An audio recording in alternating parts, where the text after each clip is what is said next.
প্রিয় দর্শক সকলকে আমার অভিনন্দন শুভেচ্ছা। আশা করি সকলে ভালো আছেন, সুস্থ আছেন। এই মুহূর্তে দাঁড়িয়েছি আমি গোপালগঞ্জের পৌর পার্কে।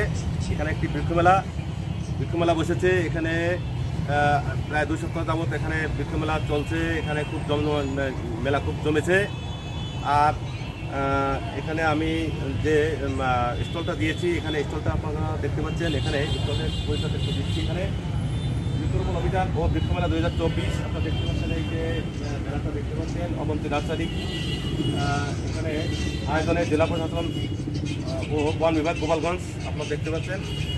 এখানে আমাদের এখানে বিভিন্ন ধরনের ফুল ফল, বনজ ঔষধি গাছ, আর এখানে আরও নানা ধরনের গাছের আমাদের কালেকশন আছে। তো বন্ধুরা, আমি আজকে শুধুমাত্র একটি গাছ নিয়ে আপনাদের সাথে একটু শেয়ার করব, একটি গাছ নিয়ে কথা বলবো।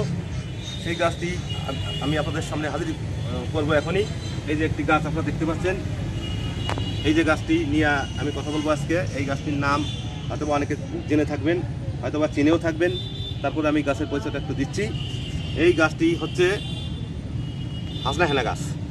তো হাসনাহেনা গাছের যে ফুলটা হয়, ফুলটা আপনারা হয়তো বা জেনে থাকবেন। ফুলটা সাধারণত সাদা হয়ে থাকে। তো আসলে এই যে একটি ফুল গাছ, এটাও হাসনাহেনা ফুল গাছ, তবে এটা একটি প্রজাতি ভিন্ন। এটা আপনারা দেখতে পাচ্ছেন। এখানে আপনাদেরকে একটু খেয়াল করে দেখুন, এই ফুল, এখানে ফুল ফুটে আছে। আপনারা দেখতে পাচ্ছেন ফুল ফুটে আছে। এখানে অনেকটা কলি, মানে অর্থাৎ কলি বেরিয়েছে। আর এখানে পাতাগুলো একটু দেখতে অনেকটা সবুজের সাথে অনেকটা লাল মিশ্রিত, কিছুটা খয়েরি মিশ্রিত। আর এই যে ফুলটা দেখতে পাচ্ছেন, এটা কিন্তু একটি লাল থোকা একটি ফুল, অর্থাৎ কলি এখানে ফুটেছে। এই কলিটি অথবা 2 দিনের মধ্যে অথবা ফুটে যাবে, প্রায় ফুটি ভাব। তো আসলে আপনাদেরকে এই গাছটি দেখানোর অর্থ হচ্ছে, আমাদের স্টলে যে বিভিন্ন ধরনের গাছ আছে তার মধ্যে এই হাসনাহেনা আছে। তবে এই যে লাল প্রজাতির যে ফুলটা, এটা কিন্তু আসলে বিরল, এটা চোখে খুব কম পড়ে। তো আজকে আপনারা যদি এই ধরনের গাছ যদি সংগ্রহ করতে চান, আমাদের মেলায় চলে আসুন। এখানে আমরা সুলভ মূল্যে আমরা গাছ বিক্রি করছি। আপনারা আসলে পরে আপনাদের মনও ভালো লাগবে। আর এখানে এছাড়া আরও অনেক ধরনের গাছ আমাদের এখানে আছে। তবে এই যে গাছটি আপনারা দেখছেন, এটা কিন্তু একটি কলমের গাছ, কলম থেকে গাছটি বানানো। তো আপনারা যদি এই গাছ বাড়িতে রোপণ করেন, তাহলে বাড়িতে রোপণ করলে আপনার বাড়ির সৌন্দর্য বৃদ্ধি পাবে, অফিসের সৌন্দর্য বৃদ্ধি পাবে। আর এটা ছাদের পর এটা রোপণ করতে পারেন, টবে রোপণ করতে পারেন। বিশেষ করে যখন রোপণ করবেন একটা বিষয় খেয়াল রাখবেন, সেখানে যেন পর্যাপ্ত রোদ পড়ে, অর্থাৎ সকাল থেকে বিকাল পর্যন্ত যদি রোদ পড়ে, তাহলে সেখানে অবশ্যই ভালো কিছু আশা করতে পারবেন। আর গাছের পরিচর্যা হচ্ছে একটি বড় একটি বিষয়। আর গাছ রোপণ করার সময় গাছ কীভাবে রোপণ করবেন এর পদ্ধতিটা জানাও একটা বিষয়। যদি ভালোভাবে আমরা এই বিষয়টা যদি না জানি, তাহলে কিন্তু গাছ রোপণ করলেও অনেক সময় দেখা যায় গাছ ক্ষতিগ্রস্ত হতে পারে। তাহলে এই গাছটা কীভাবে রোপণ করবেন, তো আমি আপনাদের কিছুটা ধারণা দিচ্ছি। এই যে প্যাকেটটি দেখছেন, এই প্যাকেটের যে মাটিটা এখানে দেখছেন, গাছটি রোপণ করার সময় প্যাকেটটি কেটে ফেলতে হবে, ব্লেড দিয়ে কেটে এই প্যাকেটটি ফেলে দিতে হবে। ফেলে দেওয়ার পরে এখানে যে মাটিটা যে পর্যন্ত আছে, এখানে গোড়া পর্যন্ত এই যে স্তরটা আছে মাটির, ঠিক গর্তটা একটু বড় করে সেখানে মাটিটা পরে ঝুড়ো মাটি রাখতে হবে। এখানে মাটির সঙ্গে এখানে গোবর সার, জৈব সার অথবা ভার্মিস কম্পোস্ট সার এটা মিশ্রিত করে আপনি রোপণ করতে পারেন। তো রোপণ করার সময় ঠিক এই প্যাকেটের মাটি সহ এটা রোপণ করে দিবেন।